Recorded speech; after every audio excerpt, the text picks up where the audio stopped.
জ্বালানি খাতে 50,000 কোটি টাকা বকেয়া রেখে গেছে বিগত সরকার, যা পরিশোধে বর্তমান সরকারকে হিমশিম খেতে হচ্ছে বলে মন্তব্য করেছেন অর্থ পরিকল্পনা মন্ত্রী আমির খসরু মাহমুদ চৌধুরী।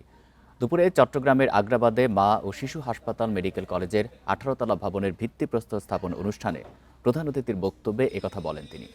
এ সময় মন্ত্রী জানান, অর্থনীতিতে ঘুরে দাঁড়াতে 2 বছর সময় লাগবে।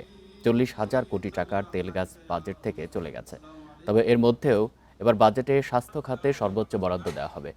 হতদরিদ্র মানুষের জন্য বিনামূল্যে স্বাস্থ্যসেবা নিশ্চিত করা হবে বলেও জানান মন্ত্রী।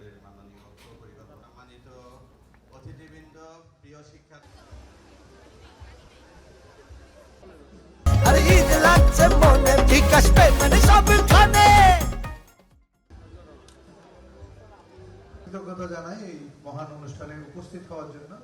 পাওয়ার সেক্টর, এনার্জি সেক্টর 50,000 কোটি টাকার মতো বাকি রেখে চলে গেছে। মাশাআল্লাহ, এগুলো আবার সব পে করতে হচ্ছে। সুতরাং একটা বিরাট অর্থনৈতিকভাবে একটা ভীষণ আমরা ঋণাত্মক অবস্থায় আছি। এখান থেকে প্রথমে আমরা এখান থেকে বের হতে হবে, তারপরে অর্থনীতি সামনের দিকে যাবে।